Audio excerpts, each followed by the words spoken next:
Hello everyone, नमस्कार। बहुत बहुत धन्यवाद मुझसे और मेरे चैनल से जुड़ने के लिए। आज मेरे साथ कुछ व्यूअर्स हैं जिन्हें मेरी कहानी एल्बम अच्छी लगी है। कहानी एल्बम मेरी पहली कहानी थी इस चैनल के लिए। पहला चीज़ हमेशा दिल के बहुत करीब होता है। मेरा भी एल्बम के साथ बहुत सारी फीलिंग जुड़ी हुई थी। मैंने बड़ी हिम्मत करके आपके सामने ये कहानी रखी थी। आपको अच्छी लगी, आपने उसे बहुत प्यार दिया, दिल से शुक्रिया। तो चलिए सुनते हैं व्यूअर्स का मैसेज। सबसे पहले हमारे साथ जुड़ रही है पद्मा जी, जो दिल्ली से है। हाय, आपकी कहानी एल्बम मुझे बहुत अच्छी लगी।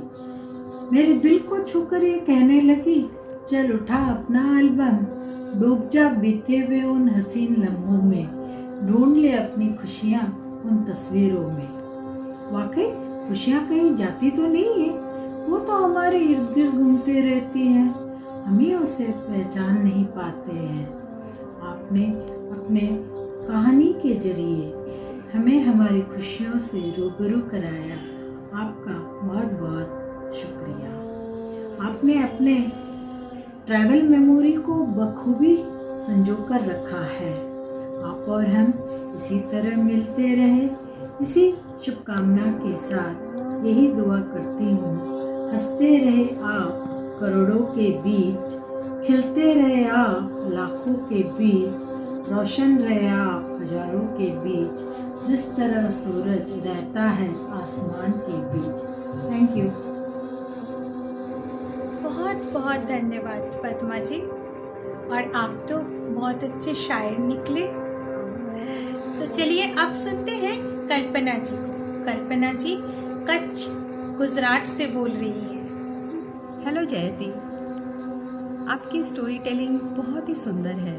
बहुत ही खूबसूरत ढंग से छोटी छोटी कहानियों को आपने शब्दों में पिरोया है और उसके थ्रू बहुत ही प्यारे प्यारे मैसेजेस दिए हैं। और सबसे मज़ेदार, जब मैंने आपकी एल्बम कहानी पढ़नी शुरू की तो मुझे लगा कि आपने कुछ एल्बम के बारे में कहा होगा कि पहले हम कैसे हार्ड कॉपी में फ़ोटोग्राफ्स को एल्बम्स में इकट्ठा करते थे और फिर उनको हम देखा करते थे। अब हम सॉफ्ट कॉपी में रखते हैं। लेकिन जब कहानी पूरी पढ़ी, अंत तक आई, तो पता चला कि ये तो रिश्तों की कहानी थी। और रिश्तों में भी सबसे खूबसूरत जो रिश्ता होता है दोस्ती पे आपने कहा था, दोस्ती पे आपने ये कहानी दी थी। आपके मैसेज जो थे वो दोस्ती को लेकर के थे। तो वाकई मेरा भी ये मानना है कि हमारी ज़िंदगी का सबसे खूबसूरत रिश्ता दोस्ती का रिश्ता होता है। ये एक ऐसा रिश्ता होता है जहाँ जो रिश्ता हम खुद चुनते हैं और अपनी सेम मानसिकता के, सेम सोच के लोगों के साथ हम जुड़ते हैं और वहाँ पे हम सबसे ज़्यादा कंफर्टेबल होते हैं अपनी बातों को कहने के लिए। अगर दोस्त हमारी ज़िंदगी में ना हो तो वाकई हमारी ज़िंदगी ही नीरस होती है। तो बहुत ही सुंदर मैसेज दिया आपने, और मुझे लगता है इस कहानी को सुनते हुए जिनके पास अच्छे दोस्त होंगे वो बड़े खुश हो रहे होंगे, और जिनके पास नहीं होंगे उनके अंदर एक थोड़ी सी खलिश होगी कि मेरी ज़िंदगी में दोस्त नहीं है, और शायद वो आगे दोस्त की अहमियत को समझ करके दोस्त बनाने की कोशिश करें। और इसके अलावा आपकी दो और कहानियाँ मैंने सुनी, रंगीलो राजस्थान और एक और कौन सी, मदर टीचर। सभी कहानियाँ बहुत ही खूबसूरत थी। और आपकी कहानियों की एक विशेषता है कि ये बहुत ही शॉर्ट एंड क्रिस्प हैं। छोटी सी कहानी, थोड़े से बातों में, थोड़ी से शब्दों में आपने बड़ी सी बात कह दी है, सागर में गागर भर दिया है। ये सबसे खूबसूरत बात है। ऐसा नहीं कि घंटों सुन रहे हैं और फिर लग रहा है क्या है, नहीं, बस थोड़ा सा बैठे, छोटी सी कहानी सुनी, बहुत ही प्यारी सी, बहुत ही स्वीट सी एक कहानी सुनी और एक मैसेज भी मिल गया। तो दिस इज़ वेरी गुड, बहुत ही सुंदर। और एक चीज़ और मैंने महसूस की है कि शायद आपने अपनी ज़िंदगी में डिफरेंट जगहों पर कभी सफ़र करते हुए, कभी किसी जगह पर रहते हुए आपने जो महसूस किया है, शायद उसी को आपने कहानियों में ढाला है, ऐसा मेरा मानना है। और अगर ऐसा सचमुच है तब तो वाकई ये और भी सुंदर बात है। और हम चाहेंगे कि आपकी ज़िंदगी का ये सफ़र यूं ही चलता रहे और आप खूबसूरत कहानियाँ हमारे बीच ऐसे ही लाती रहें। धन्यवाद कल्पना जी।